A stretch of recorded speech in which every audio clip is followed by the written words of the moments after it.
What's up, Rockstars? Welcome to kind of my final update, I think, for a while, for the Dungeons & Dragons OGL issue. There is a lot of spin going on both sides. There's some lies, there's some deceit, some understandable actions, some concerns. We're going to be diving into that right now.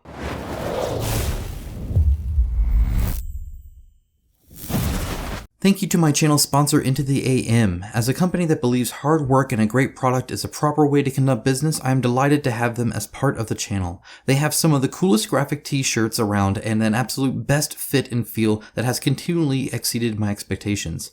With new shirts arriving all the time and other products like boxers, hats, and even a monthly shirt club, I wholeheartedly recommend them to you. Check out the link in my description of this video for an exclusive 10% off everything they sell.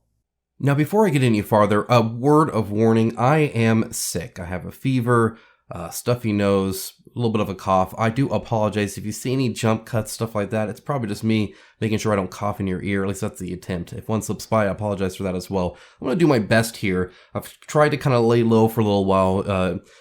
Being on a YouTube video doesn't really allow you to be too sick, so hopefully this is all right. But I wanted to get this out so I could then start moving on to some upcoming campaigns and some other exciting games, tabletop RPGs, all that stuff. First, let's go ahead and actually take a look at an example. This is Nord Games. They do a lot of Kickstarters and a lot of other stuff as well. They have a big business when it comes to this, and they do a lot of stuff, not just D&D stuff, but just tabletop RPG stuff in general. This is their latest Kickstarter campaign, The Ultimate Guide to Foraging, Harvesting, and Natural Discovery. The definitive handbook for expanding fantasy worlds with crafting material items and downtime activities for 5th edition D&D.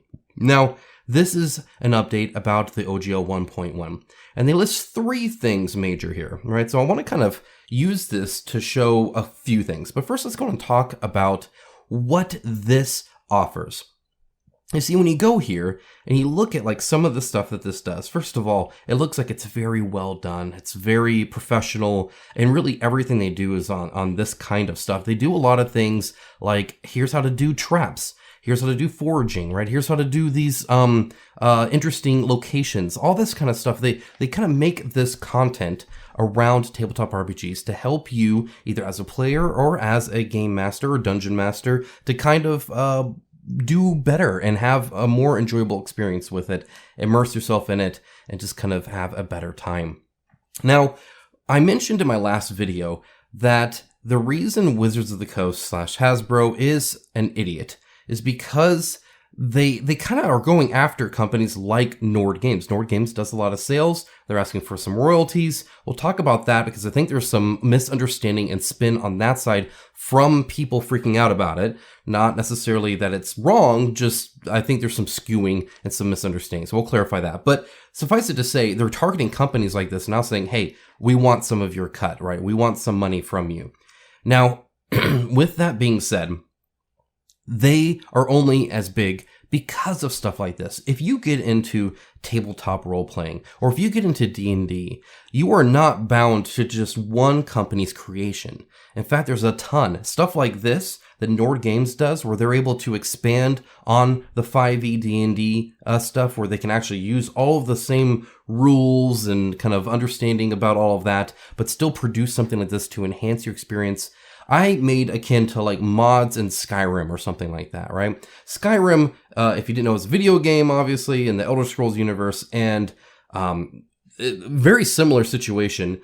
It got really big, and one of the reasons it's so big is because of all of the mods. People were making stuff like player housing, and then Bethesda ended up making that an official DLC of player housing, right? So there's all this kind of community around it, and you're able to not just enjoy that game, but enjoy the game plus anything somebody's added to it.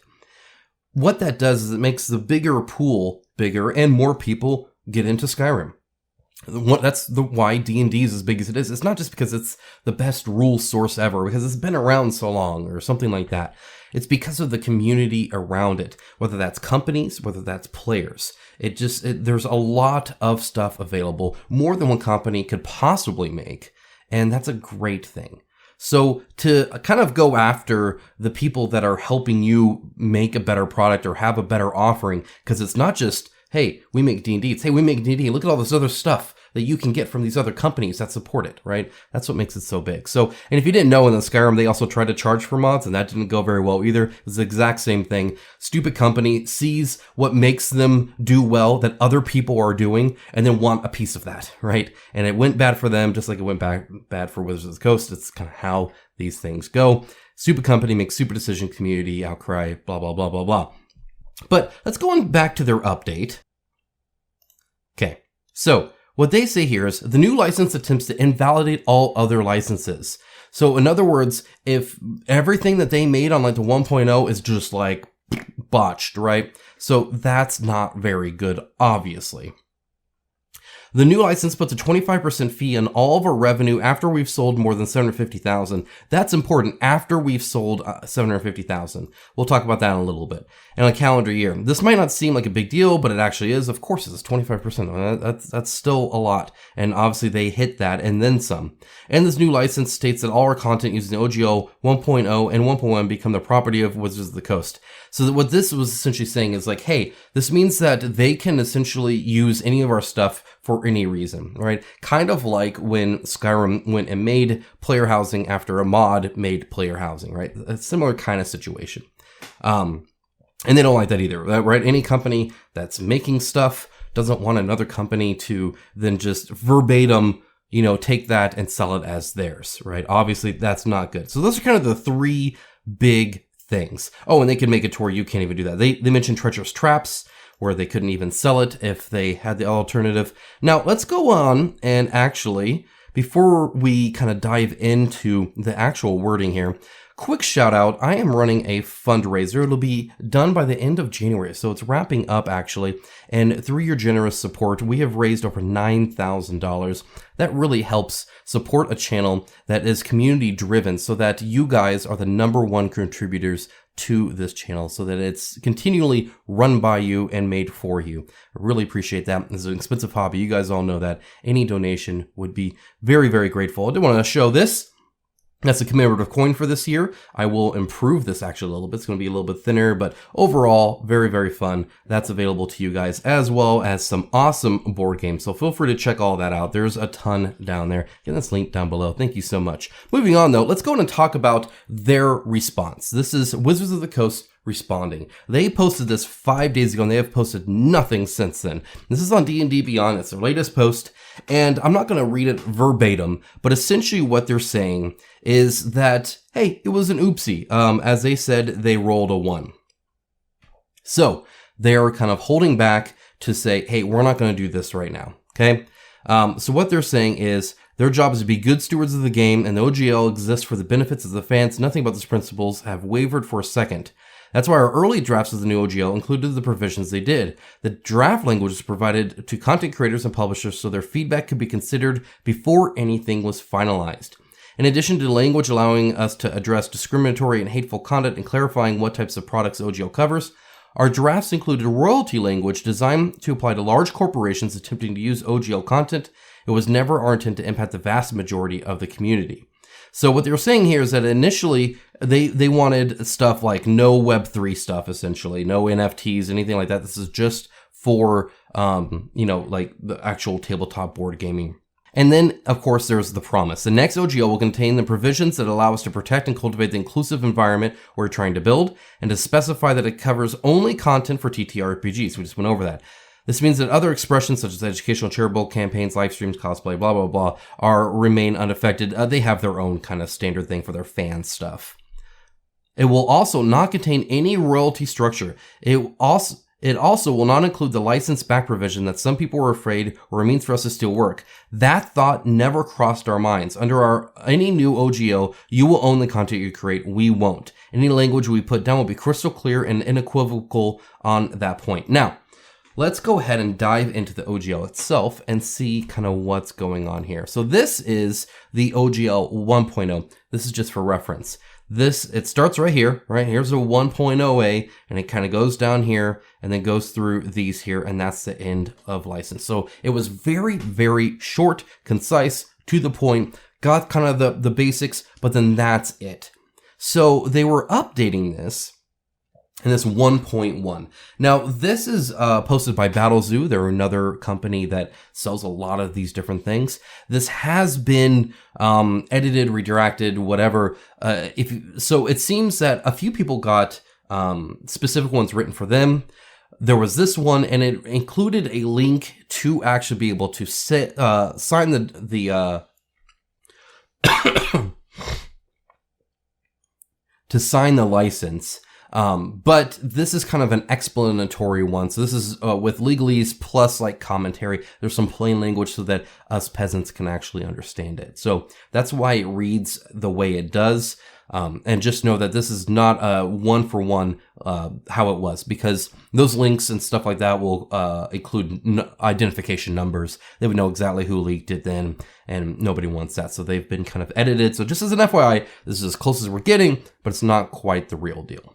So, for instance, here below are the few FAQs about the new license and its parts. So this is kind of, see the actual license available through the hyperlinks below. There are no hyperlinks below, okay? So this is just kind of an explanation. So when people are quoting like quotes from this and all that, know that it's not from the actual thing you would have signed. It's from a very loosely worded explanatory version of what you were going to sign. So that's the first misconception. I think a lot of people thought that this was like the document with the signature field there. I sign my life away. Wizards of the Coast is amazing and does everything right? None of that's here. This is very, very, very, very non-legal. And you'll see that in a lot of the wording that we do here. I mean, they even make jokes and stuff like that. They make jokes about their lawyers and whatnot. It's very much that case. So misconception number one. And a lot of people reported it, and I did too, before I had even read this fully, that, hey, this is what people are saying. But it turns out what people are saying is based off of a very loose wording here, right? Okay, so, and they comment about the commercial and non-commercial, right? So first let's talk about non-commercial. That's kind of the one that this one includes. This one has no sense of commercial, right? So that's definitely a difference, okay? So by non-commercial means, hey, you're not really making a lot of money on this. They do allow some Patreon stuff like that, right? But as long as you have to make it available for free, essentially. All right, so the first part is the what a lot of people say are the woke portion of it. This is both in the commercial and non-commercial. It is actually in the comments here. And what it says here, because really what it's saying is like, hey, guess what? We can terminate your agreement, for like pretty much any reason we want. Right? But it says here in the comments, we know this may come off strong, but this is important. If you attempt to use OGL as a basis to release blatantly racist, sexist, homophobic, transphobic, bigoted, or otherwise discriminatory content, or do anything we think triggers these provisions, your content is no longer licensed. To be clear, we want to and will always support creators who are using the OGL to help them explore sensitive subjects in a positive manner, but we will not tolerate materials we consider to be in any way counter to the spirit of D&D. So what they're saying here is you can actually have sexism, you can have racism, you can have homophobic, maybe even NPCs or something like that. You can tackle these issues, and they actually don't mind that, as long as you're not glorifying the homophobic NPC, right? As long as you're not encouraging that. So in other words, if you're covering it, but in a positive manner towards the kind of minority issue there. I think that's actually quite fair, and really what they're trying to say there is they don't want like 5e D&D right next to like some crazy over-the-top neo-Nazi kind of crazy stuff going on there, right? Makes sense. I think that actually is quite reasonable. Now, a lot of people talked about this and they didn't talk about first of all, this is plain English. And second of all, this is in a comment section that's really just explaining why they have these provisions in place. And really, they're just saying, hey, just be mature and responsible about it. Makes sense to me, especially for something that's clearly identifying its connection with Dungeons and Dragons. At that point, what you do is slightly reflected on that company just by inherent, closeness, I guess. And so, yeah, makes sense. Okay, so that's kind of one thing there. Now, the next part here is actually about them being able to steal your work. Let's talk about that. So right here, it says, in this part right here, you own the new and original content you create. So that's kind of exactly what they said here, right? When they were talking about here, you will own the content you create, we won't, right? They've already said that. So that's like, they're just repeating themselves now, right? You agree to give us a non-exclusive, perpetual, irrevocable, worldwide, sub-licensable, royalty-free license to use that content for any purpose. This sounds terrible. Now, this is, again, kind of the plain English version, so I don't know what the final version even said or will say. However, they said that they're kind of going to back off of that. All right, so let's go back to what they said. What they said right here is the license-backed language was intended to protect us and our partners from creators who incorrectly allege that we steal their work simply because of coincidental similarities. For instance, I was just casually talking about how Bethesda took the popular mod of the player housing in Skyrim and then made their own for-sale official player housing DLC. Right? That kind of connection thing is exactly what they're talking about here. As we continue to invest in the game that we love and move forward with partnerships in films, television, and digital games, the risk is simply too great to ignore. The new OGL will contain provisions to address that risk, but we will do it without license back and without suggesting we have the rights to the content you create. Your ideas and imagination are what makes this game special, and that belongs to you. If you look right above, so this is the whole scary thing, right? Perpetual, irrevocable, worldwide, sub-licensable, royalty-free, oh my gosh, okay? Right above that, other products, right? This is the X for the A, so these are sub-bullet points for this. Sometimes, great minds think alike. We can't and won't cancel products out of fear that they'd be seen as similar to licensed works. Therefore, you own the new and original content you create, you give us. So in other words, they're saying, hey, sometimes we might create something and you might create something and it look very similar. What we don't want is to have somebody like try and sue us for creating stuff in our own thing. This is similar to Star Wars' clause that they always had with the expanded universe, where they could, George Lucas could essentially take whatever you wrote, lift it, and be like, that's a great idea, I really like that, that's now canon. In fact, when Disney took over, that's exactly what they did, right? And that's a very similar, it's slightly different, right? But a very similar conceptual idea anyway, right? It's that, hey, we're both creating stuff, and maybe you inspire us, maybe we inspire you, it doesn't matter, either way, let's just play well together. Now, how they did that, definitely probably not the best wording, right? Because people will quote this, then they won't quote this, and people freak out, okay? Now, because, and rightfully so, because this is still like grossly, like, oh, it could be really, really bad. But this does check out. This is exactly kind of what their wording was. This was their intention was, hey, look, so we're going to be making more and more stuff. You guys make a ton of stuff. Let's not like try and like draw similarities to one another. So that makes sense. That checks out. Now let's talk about some royalties. Now, as you saw in the original, there was no version of this. This whole idea of making money off of this wasn't in this original one. But over here, we have the initiate tier, which means 50,000 or more in total gross revenue, or you can be in the intermediate tier where you're 50,000 to 750,000, or the expert tier for 750,000 plus. Now, why there are 3 tiers, I don't know. They're just being goofy, I guess. In fact, they blame their lawyers, blah, blah, blah. Haha, very funny. Because both of these don't matter. You can be in the initiate tier or the intermediate tier, it doesn't really matter. It's only the expert tier that is fine. So that, again, actually does line up with their concept of this. That they want to make this OGL for you know, fairly legit offerings, but not these, what they call major corporations that use their own commercial and promotional purpose. In other words, when they first made the OGL, this wasn't really a thing, right? I mean, the first OGL has been around for what, like 23 years, something like that. So for it to be now a place where people are making 750,000 plus every year on D&D supplemental stuff, I can kind of undersee that. Now, or understand that. Now, that doesn't mean that they need to actually be taking 25% of it suddenly, right? But it does kind of make sense. I think the 25%, by the way, is ridiculous. I'm all about talking about that. And I also think it needs to be something for them too. And they kind of mention that for even people who are larger, that they'll make like essentially a custom thing where, hey, we'll actually even like let you like let's become official essentially, where you get to use more of our stuff and be okay. And then we get a certain cut, which I think makes sense at a certain level, of course, as well. It depends on what you're doing, but that's the idea. And that again matches this. They're only targeting people who are making 750,000 plus. But they're hitting them with a 25%. Now, that 25% is not 25% of 750,000. It's actually 25% of anything above 750,000. So you get the 750,000, and even then, you're cool. You've paid them nothing. Right? But if you make 750,001, you now owe them 25 cents. Or if you did through Kickstarter, 20 cents. I don't really know why they make the difference there, but whatever. So that is kind of interesting. Now, one of the problems with this is it's revenue based, and most of these companies, I think, actually work on a pretty tight margin.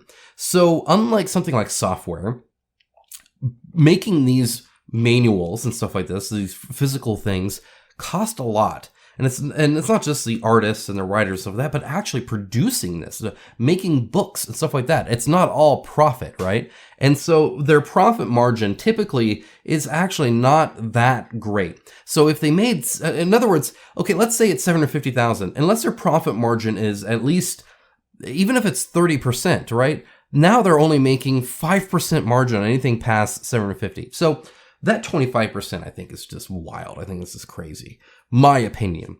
But I do understand the concept here as things change. And that's what a lot of this was, right? When they talk about this, right? We want to address those attempting to use D&D and Web3 blockchain games and NFTs, stuff like that, right? The OGL 1.0 was written in a nicer, more simpler time, right, than it is now, where people are trying to do all this other kind of stuff with it. So I understand wanting to update it. There's now these quite large companies doing a lot of work. There's now people trying to do some really sketch things with NFT, Web3, blockchain kind of stuff going on there. I'm not talking about the technology, talking about the people who use it. So like I understand wanting to update it. Now, another mistake they did was trying to nullify 1.0, which they probably can't even legally do. Legal Eagle talked about that kind of at length, which is kind of nice, and that you probably don't even need it, and whatever. Because really, what this is it's a mindset. It's a mindset between Wizards of the Coast saying, this is kind of where we're at. And then the creators saying, yeah, we're on board with that. Because if you didn't know, the legality of any of this doesn't actually matter. Let me clarify. For something to be legal or illegal, it has to go to court and be decided by a judge whether it is legal or illegal. Until then, it's whatever they say. Case in point, a lot of companies will do something like this. I'll give a YouTuber example. I, in the past, have used free, attribution common license for music. So in other words, it was free to use. They encourage you to use it. You just give them some attribution. You're good to go. Now, years later, a company comes and buys the rights to that song and says it is now not common attribution license. Right now, suddenly it's pay. And then they can target your video that you made years ago, right? This sounds kind of familiar, like maybe a 1.0A kind of thing, right? And say, hey, we now take all the money from this video. And you can even respond saying, no, actually, at the time, it was legal, and this was posted at the time where it was legal. You can't do that. And they can say, no, sue us if you disagree, which is your only other option, because they know you're not going to. So a big company can illegally, it's not been proven, legal or not legal, but they can enforce their will and kind of strong arm law to fit their needs, if that makes sense. The reason I say that is because even if they would fail, that doesn't mean they can't keep trying, right? And put you through the ringer over and over and over again, whether it's either the same person or whether it's different people. In other words, Wizards of the Coast could choose in their mindset to say, hey, we got all these lawyers. Instead of making fun of them in an OGL 1.1 draft, let's go ahead and just start suing people. Let's just bully each other around it. I don't want you using my stuff. I don't want you using my stuff, and you can't touch this. They could do that. Or by choice, because again, it's only legal or illegal once it's actually decided, say, you know what? As long as we kind of both follow this, we're gonna cool our jets. We won't, as the big company with a whole bunch of lawyers and part of a multi-billion-dollar Hasbro megacore, actually say, you know what? It's fine. You're cool. Oh, hey, did you make over 750,000? Okay, well, why don't we talk a little bit? Now, again, that 25% is stupid. Okay, I think that too. But like that's the idea, right? It's a mindset. Because as Legal Eagle actually said, I'll link down to his video below, a lot of the OGL isn't even actually necessary, but it is a mindset. And so, from the mindset of essentially saying, hey, this is what we'll sue or not sue based off of stuff like marking against the blockchain, Web3 stuff, about, saying, hey, no to these, crazy racist things or something like that, or to say, hey, if you make a whole bunch of money, maybe we should talk. That is the intent. Now, how it came across, how well it did, I don't know. But that is kind of, I think, the gist of it. I think there's a lot of things wrong with this, and I think it was very good that there's pushback on this. I really do. But I can understand wanting to update it. Now, I think they need to update the 1.0 to maybe 1.0b, as opposed to 1.1, where they completely rewrite it and try to nullify the old one and other junk like that. So the only other thing I want to talk about is that royalty stuff. Because you see, Hasbro owns Wizards of the Coast, and Hasbro has not been doing very good. You see, they're actually under new management. Their old CEO actually passed away. It was very tragic. And the old president of Wizards of the Coast is now their new CEO. And they've been doing a lot of bad decisions lately. They've been spamming Magic the Gathering. They've been essentially pushing harder while people are spending less, which is kind of a bad thing. Now, part of this, and actually I want to scroll down and quote one thing, and then I'll kind of talk about that. Parents will always buy toys for the children. However, they aren't willing to go broke, which is something Hasbro doesn't seem to recognize. That was what Forbes wrote about them. You see, part of the problem with this is companies are stupid. Publicly traded companies are just dumb. They just inherently are, by and large. Not totally, but a huge, vast majority of them are. Because, you see, when it comes to having shareholders and consumers are pretty much always at odds. Additionally, the problem with that is shareholders always want dividends, good dividends, and they always want an increase on their investment, which means you have to always go up and never down. Down is always bad. If you went up 2x, that's great. But then the next year, you have to go now 1x more than that. It doesn't matter if you stayed at 2x because you did that last year. You have to be better now. Always better, always growing, and infinitely, which of course is never completely possible, which is why the ebb and flow of companies are the way they are, because invariably you do reach a ceiling. Invariably, you can't always grow. So Hasbro had a fantastic year prior to this. They really did. They did great. This year, not so much. Okay, they're actually down quite a bit. In fact, down to about 2015 levels. Now, that's better than they have been in the past, but that doesn't matter. It doesn't matter. What matters is that last year they did better than this year, and therefore they're in trouble. It's silly, but that's all shareholders care about because they want their dividends. They want their money. So it doesn't matter if it's just an investment year and then it'll rebound or anything like that. It doesn't, or hey, they're in a recession and they could be a lot worse, but instead they're kind of where they're at. It doesn't matter. It doesn't matter. So with that, they are going to try and make money the way they can. Wizards of the Coast grew their revenue by like 150% thanks to the Magic the Gathering spam. Now they're killing their own industry doing it, but they don't care about that. The long term is make-believe thing they pretend to care about. What they care about is this quarter's earnings, this quarter's earnings, this quarter's earnings. It's why shareholders love it when they lay off people, because it's a quick and dirty way to lower that money real quick. That's why they do it. So I guess I just wanted to leave with that the reason you're seeing Magic the Gathering spam, the reason you're seeing 25% on anything worthwhile, because Hasbro couldn't even notice you if you make less than 750. But once you start making more than that, hey, why would they suddenly want to start making more money? Well, it's because this year they happen to be making less, and so God forbid they have an ebb and flow in their business. You got to constantly grow. Let's go ahead and kill our industries. They were doing it with Magic the Gathering, and now they're starting to do it with D&D. Now, I know that's a lot of fear-mongering. Will they continue to do that? I don't know. I will be monitoring it, and I'll certainly report out if I see anything good or bad. I'm not all about just covering bad news. I think it's good that they did delay. Now, there is a email I shared last time saying that they're doing that on purpose because bad news lasts about 2 weeks, which you'll probably see just in the views of this video alone. Eventually, people just kind of move on. It's hard to stay upset over something, and then they can kind of sneak it in. Or they could piecemeal it out. In other words, often you get changed by slow increments, not by a drastic. This was a drastic big change. But if they just add a little bit of commercial and no royalties, but they're just specifying that, and then maybe in 3 years' time, okay, well, maybe this little bit, okay, it's just a 0.5% royalty, and then eventually that increases over time, and then before you know it, you have the 1.1 that you didn't like before, but through small changes eventually got right. Companies do this kind of stuff all the time. Governments do this kind of stuff all the time.